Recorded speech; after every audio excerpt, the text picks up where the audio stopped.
Hey, big fucking dreamers. So pumped to be here with you today. And today we are doing a deep dive all around values, but not just how to define what your values are, which I'm going to go through a few different methods of that, but also looking at how can you actively change your values. And this is something that has come up quite a few times, especially in my group coaching program with one of my cohorts.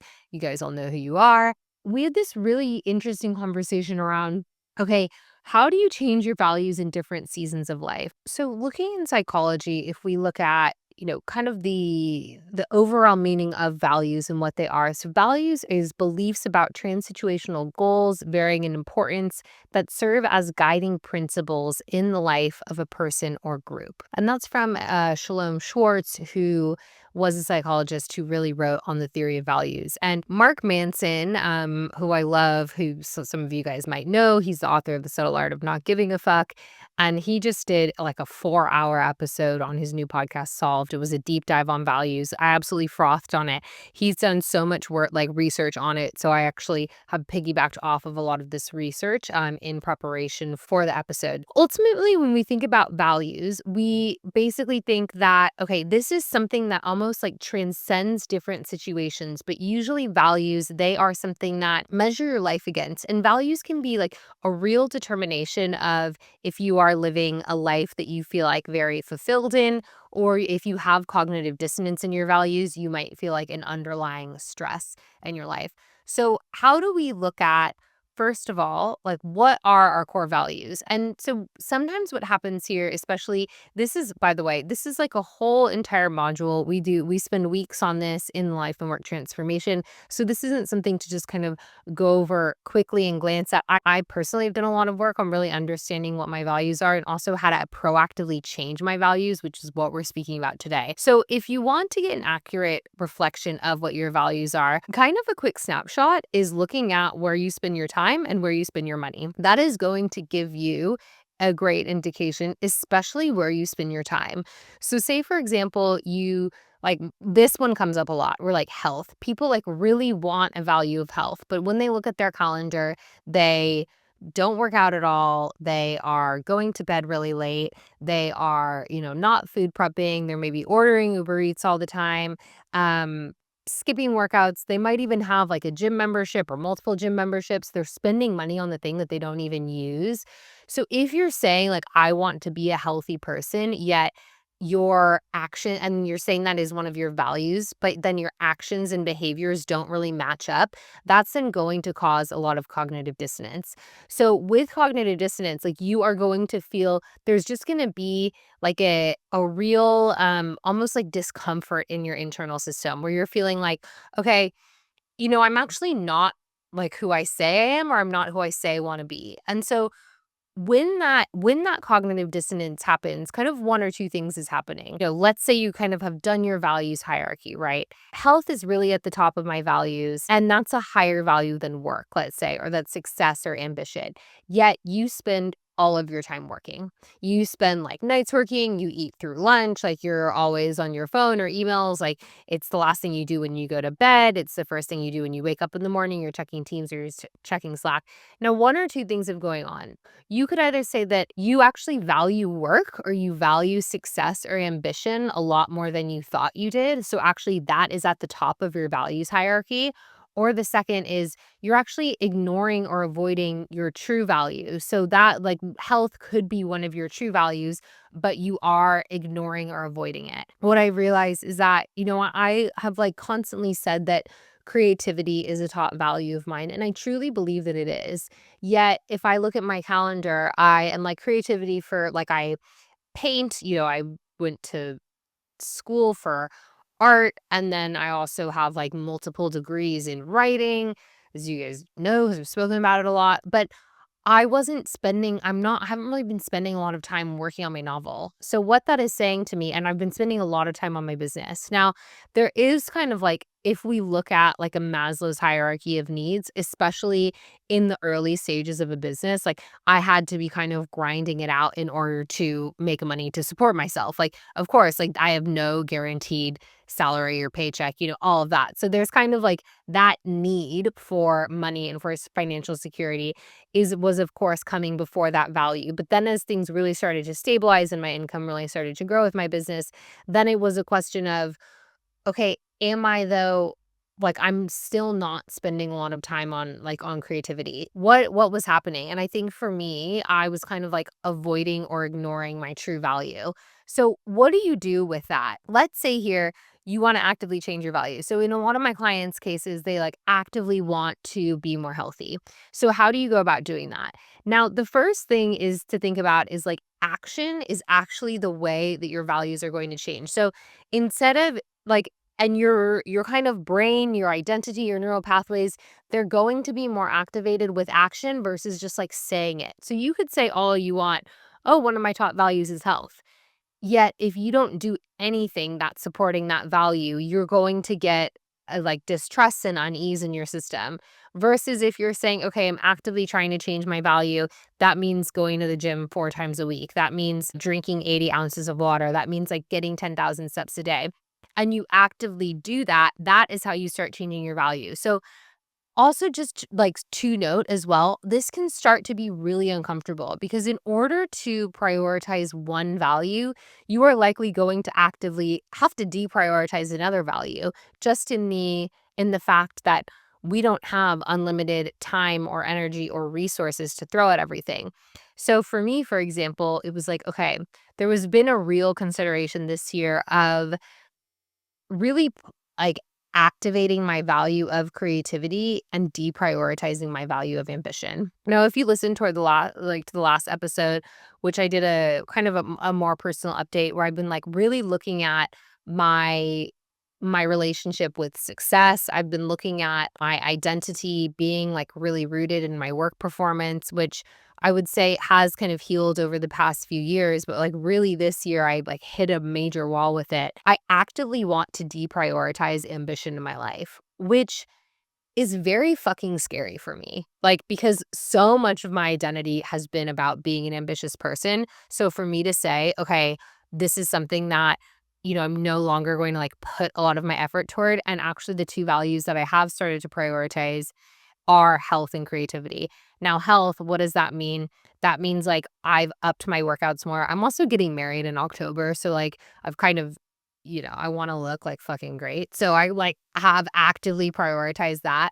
Also, is going off on a little bit of a tangent, but my fiance, Chris, like he's extremely healthy. Like I would say he's just a bit of a health nut. Like he works out every single day. He is always reading health research. He's always optimizing his supplements. Like he sees, functional medicine doctors. Like he's always like getting weight scans. So I think just by proxy of being around Chris all the time and seeing how healthy he is definitely made me a healthier person, which is to say that who you hang around with, you absorb people's values, whether you want to or not.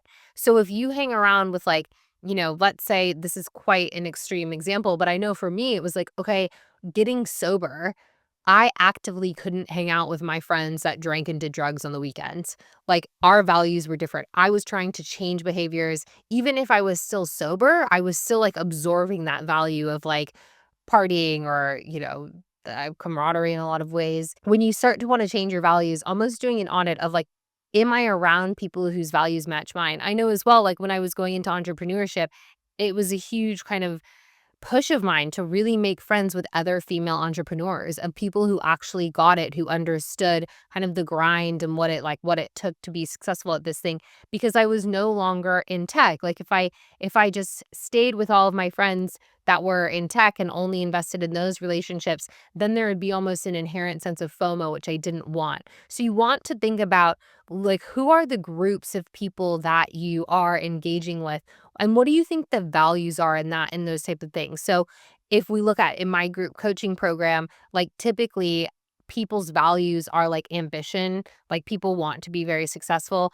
They also usually like people want health to be one of their top values, even if it's not. And then it's usually like creativity, fulfillment, um, community. And a lot of people are like, okay, I want to be in a community with like-minded people who are also trying to change themselves and grow and better their life and find like a very fulfilling career that they want.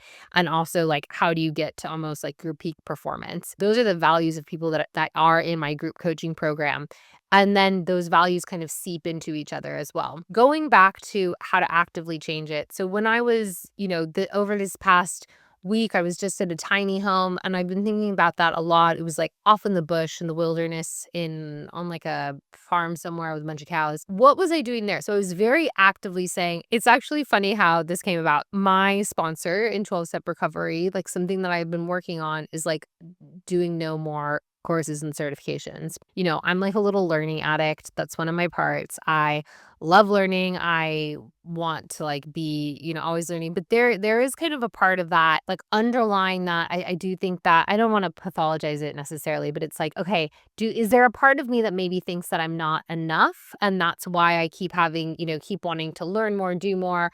Or is there just a love of learning? So I'm kind of like untangling that. Anyway, I made a I made a promise that I wasn't going to do any more courses or certifications, and I was going to do this one. It was initially scheduled for May, but then it got pushed back to June. I had the 2 weeks blocked off in my calendar because I didn't know which week I was going to join.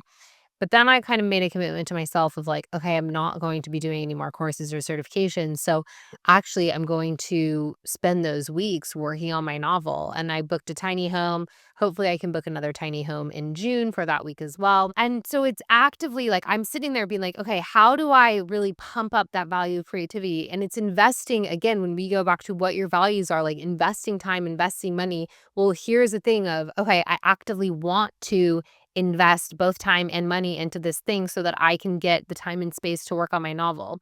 Now, that is definitely prioritizing this value, yet it can be very uncomfortable. And there were parts of me in IFS, if you work with me or like the parts of me, like I've got the little dictator. I've also got my really ambitious part called Sauron, who's like kind of like a Lord of the Rings character. And, there were these ambitious parts that were kind of that did feel like, "Ooh, like you're taking time out to go work on your novel, like you should be working on your business."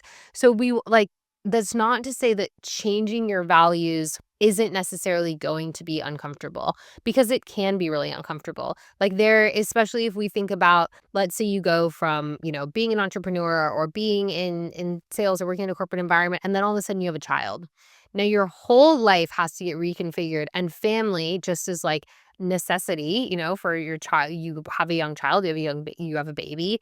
Family is usually then at the top of the values hierarchy. Now, there can be, and I'm just want to caveat, like I'm not a mother. I do coach a lot of mothers, so I see this a lot, but there can be like a big grief that comes with that, especially if ambition is kind of one of the top values, or freedom, or, creativity, because all of a sudden there's going to be this trade-off that you have to make. So it's really looking at how do you help like understanding that there will be a loss and there will be a discomfort as you try to change your values, but that doesn't necessarily mean that it is a bad thing or that it's not working. Now, another thing that I've seen a lot, and this is from, I've actually never, I was listening to Mark Manson's podcast and I'd never heard this term before, but it really kind of clicked for me, which is post-traumatic growth. So this is, I'm going to butcher this guy's name, Kazimierz Dabrowski. I think I said Dabrowski, right?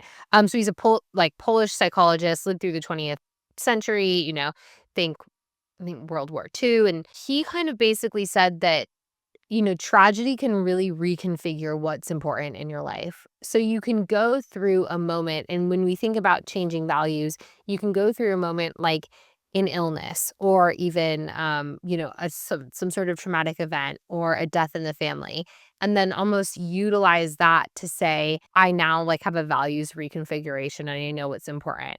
That is not necessarily to say like go chasing this. Of course not. That is also not to say that, you need something like this to happen.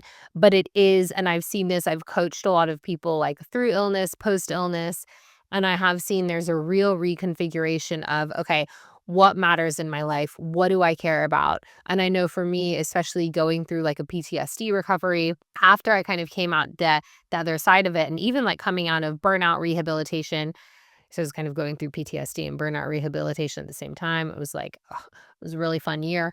But going through that, being like, okay, what do I care about? What do I want my life to look like? How do I want my, like, what do I actually want my values to be? And the reason that we want to do this is because you will have values, like guiding principles of your life, whether you recognize it or not. So it like you may have values that you actually don't want to be guiding your life. And I know like for a few people, it's like, okay, I've seen them be like, okay, one of my values is like partying a lot. Like that's kind of where a lot of my time is, but I don't actively want to be doing that. So how do we change it? What are the values that you want to replace it with? So given that this is already happening in your life, whether you want it to or not, you want to be more intentional about it so that you can create more peace and also more life satisfaction as well by thinking of, okay, am I living a life that is full of intention? Am I living a life also like, do I have a high locus of control? So, do I have the ability to think that I can actually impact how my life turns out, which is like, I can shape my values, I can shape my actions. So, if you are interested in this, and especially if you're like, you know what? I am not living by my values right now. Like this isn't something that, I know that I'm not kind of spending my time intentionally. I know that I'm not living up to my full potential. I know that I'm kind of like doing things that don't really align with who I am or who I want to be. This is exactly what the Life and Work Transformation is all about. So, this is like my group coaching program. It's launching again on July 7th. If you're in Australia, I am doing a 5 p.m. Australia time. Tell your mom, tell your sister, tell your friends, like tell everyone who you think that this could be a fit for, because we do a lot of work on this about how to intentionally understand your values and then shape your life. So, if you're interested, there is a link in the show notes.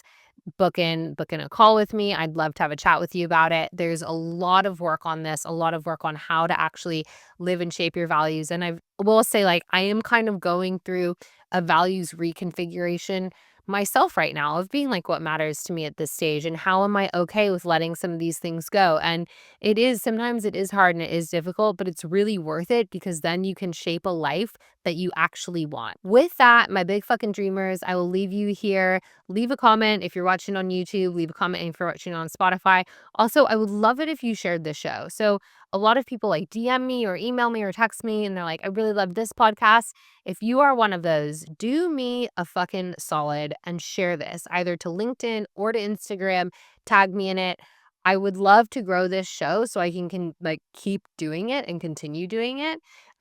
So please do that. The show's free. This is how you pay me. Thank you, and I will see you in a few weeks.